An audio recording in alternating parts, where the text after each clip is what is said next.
selamat berjumpa kembali dengan kami. Nama saya Sam dari Gelora Firman. Kita akan terus seri pembahasan pengetahuan tentang akhir zaman. Saat ini kita berada pada mini seri Bait Suci. Banyak orang sekarang ini kan berpikir bahwa kita tidak bisa mengerti jalan-jalan Tuhan oleh karena kita adalah orang-orang yang berdosa. Namun dalam Alkitab juga diberikan petunjuk bagaimana untuk bisa mengerti jalan-jalan Tuhan. Coba saudara buka Mazmur 73 ayat yang ketiga. 13 ya. Thy way, O God, is in the sanctuary. Jalan-jalanmu Tuhan ada di bait suci. Jadi kalau kita mempelajari bait suci, maka kita akan mendapatkan jalan-jalan Tuhan.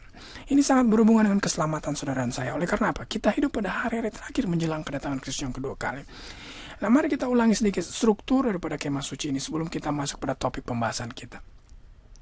Ya, kalau saudara lihat di depan saudara ini adalah kemah suci yang diperintahkan Allah untuk dibangun bangsa Israel ketika berada di padang gurun dulu. Ini kemah suci ini di depan sini ketika orang Israel masuk, mereka akan mempersembahkan korban di mezbah korban bakaran. Samping mezbah korban bakaran ini ada basin yang berisi air di mana imam akan membasuh kaki dan tangannya. Kemudian dalam tempat yang kudus ini ada 7 kaki ada meja roti sajian dan ada mezbah pedopan. Nah, pada tempat yang kudus ini ada tabut perjanjian di mana terdapat 10 hukum Allah yang tersimpan di dalamnya. Tentunya di atas tabut ini ada tutup perdamaian dan ada kerup kemuliaan. Kerup kemuliaan ini dan di antara kerup kemuliaan ini ada Sekina atau kehadiran Allah yang dilambangkan oleh cahaya. Nah, sekarang kita datang kepada rahasia yang menakjubkan yang jarang sekali diajarkan dalam KKR, seminar-seminar atau pendeta-pendeta lain jarang sekali mengkhotbahkan. Ya, sekarang kita lihat buku Yohanes. Buku Yohanes, pasal 1 ayatnya yang ke-29. Pada keesokan hari Yohanes melihat Yesus datang kepadanya dan dia berseru, lihatlah anak domba Allah menghapus dosa dunia ini. Ya, sudah lihat anak domba Allah ini, kalau saudara paralelkan dengan kemah suci, itu kan sangat paralel dengan ini, sangat diasosiasikan dengan ini. Korban bakaran Yesus melambangkan kepada anak domba Allah sejati yang akan dikorbankan di kayu salib. Yohanes 4 ayat 14. Yohanes 4 ayat 14. Tapi barang siapa minum air yang kuberikan padamu, ia tidak akan haus selama-lamanya. Sebaliknya air yang aku berikan kepadanya akan menjadi mata air dalam dirinya, terus menerus memancar sampai kepada kehidupan yang kekal. Sudah lihat lagi kemah suci, maka ini kita bisa lihat di basin yang berisi air ya. Jadi dari sini sudah maju ke sini. Coba kita lihat lagi Yohanes 6 ayat 35. Ini urutan penulisan daripada buku Yohanes. Yohanes 6 ayat 35. Kata Yesus padanya, akulah roti hidup.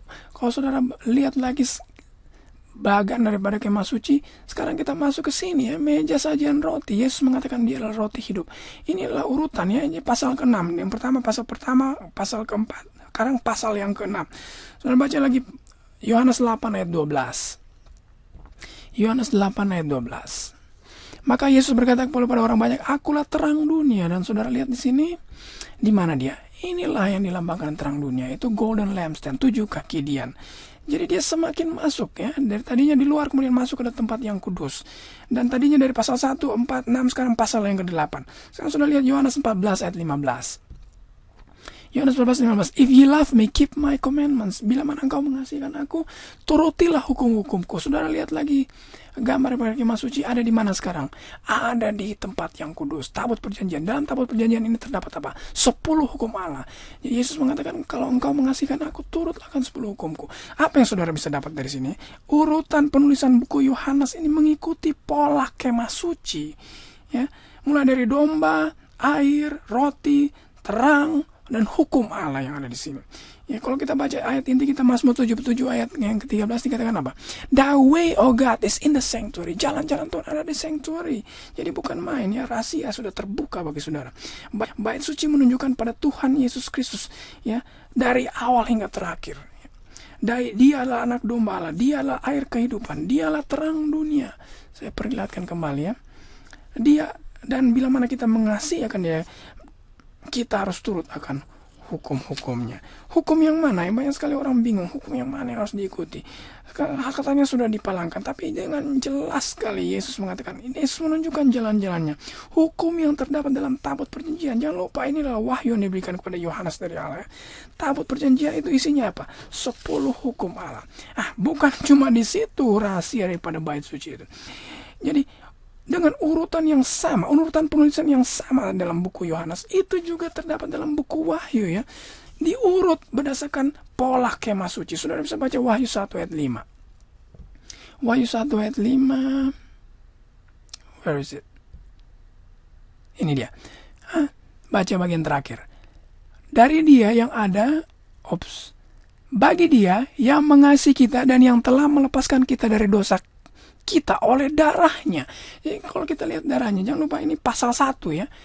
Berhubungan dengan darah, artinya ada di sini, di korban bakaran. Yesus mencurahkan darahnya di kayu salib. Inilah yang melambangkan korban bakaran Yesus. Kemudian kita lihat lagi Wahyu 1 ayatnya yang kedua. Wahyu 1 ayatnya yang kedua.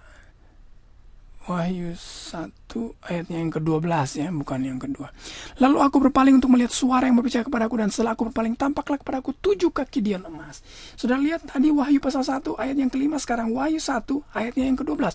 Itu berbicara tentang 7 kaki dian emas. Kalau sudah lihat gambar pada kemah suci ini ada di sini. Jadi dari sini masuk ke tempat yang kudus ya. Inilah urutan-urutannya sesuai dengan kemah suci. Ini berada di sini. Saudara baca Wahyu 4 ayat 5. Wahyu 4 ayat 5. Dan dari tahta itu keluar kilat, bunyi guruh yang meneru, dan 7 obor menyala-nyala di hadapan tahta itu. Ketujuh roh Allah. Sudah lihat lagi sini, 7 obor itu kan dilambangkan dengan kaki dian. 2 kali dia dilambangkan oleh kaki dian ya. Namun yang perlu saya mau saudara perhatikan adalah di Wahyu 4 ayat 5 ini. Wahyu 4 ayat 5 ini. Di sini kita bisa melihat kuasa Allah. Pada 7 kaki dian saudara bisa melihat kuasa Allah. Ada 3. Ada bunyi, ada guruh, dan ada kilat. Ya, bunyi ini sebetulnya dalam bahasa Inggris voices atau suara. Suara, guruh, dan kilat. Ya. Sekarang kita masuk ke Wahyu 8 ayat yang ketiga. Wahyu 8 ayat yang ketiga. Maka datanglah seorang malaikat lagi, dan dia pergi berdiri di mezbah dengan sebuah pedupaan emas. Mezbah dengan sebuah pedupaan emas ini kalau sudah lihat kemah suci, ini dilambangkan oleh altar of incense ya, mezbah pedupaan ya.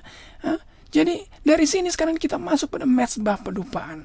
Saudara baca lagi Wahyu 8 ayat 5 ya. Kita beranjak terus ya dari Wahyu 1 ayat 12, Wahyu 4 ayat 5, Wahyu 8 ayat 3, sekarang Wahyu 8 ayat yang kelima. Wahyu 8 ayat yang kelima. Lalu malaikat itu mengambil pedupaan itu, mengisinya dengan api dari mezbah, melemparkannya ke bumi. Jadi masih di mezbah pedupaan ini, tetapi jangan lupa kuasa Allah itu sudah bertambah. Kuasa Allah itu bukan 3 lagi tapi 4 ya. Jadi lihat di sini.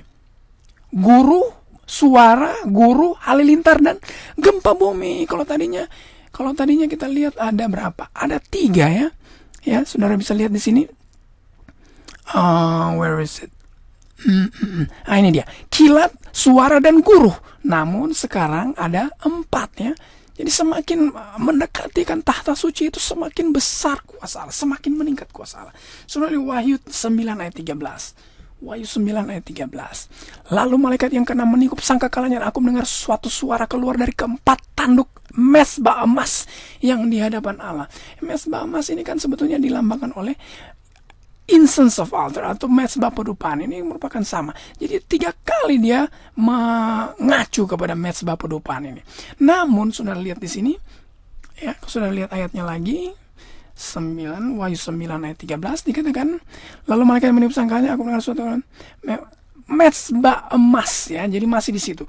Kalau saudara buka Wahyu 11 ayat 19, Wahyu 11 ayat 19 kita baca, maka terbukalah bait suci Allah yang di surga, dan kelihatan tabut perjanjian dalam bait suci itu, dan terjadilah kilat. 1, deru guruh.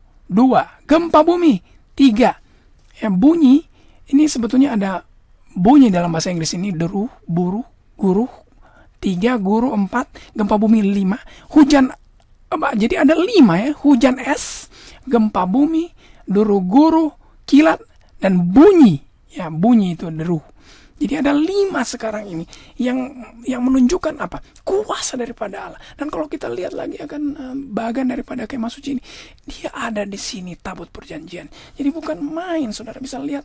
Kita bisa simpulkan di sini Yohanes ya mendapatkan wahyu tentang bait sorgawi di mana tabut perjanjian berada. Jadi ini sudah di dalam tempat yang maha kudus ya. Dan tampak bukan lagi 3 atau 4 kuasa Allah, tapi ada 5 kuasa Allah.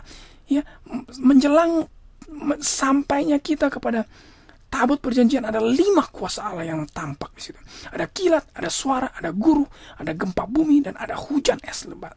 Ya, apa sebetulnya makna daripada semua ini? Ya, wahyu sedang mengikuti pola urutan kemah suci. Wahyu ini, buku Wahyu ditulis berdasarkan pola urutan dari Kemah Suci. Tahukah saudara ya, bahwa rahasia bait surgawi ini mengungkapkan sejarah gereja dan kondisi spiritual gereja dari zaman ke zaman? Tahukah saudara bahwa kuasa Allah yang tampak meningkat ya, menunjukkan bahwa Allah mau agar kita jangan mengabaikan 10 hukum Allah yang di sini ya tersimpan di dalam tabut perjanjian, yang saat ini telah dilupakan oleh sebagian besar umat Kristen pada saat ini. Ya, mengapa? Oleh karena karakter Allah atau karakter Yesus Kristus sendiri tercermin pada 10 hukum ini. Itu sebabnya maka kuasa Allah itu meningkat dari pertama sampai kepada tempat di mana 10 hukum ini disimpan. Ya, 10 hukum Allah ini sebetulnya ditulis oleh jari-jari tangannya sendiri dan diberikan di atas gunung Sinai kepada Musa. Dia telah mati di kayu salib agar kita boleh selamat. Pekabaran ini haruslah mempersiapkan kita bagi kedatangannya yang kedua kali. Ya, saudara, jangan lewatkan topik-topik pembahasan bait suci di kemudian hari. Masih banyak rahasia bait suci yang akan kita ungkapkan.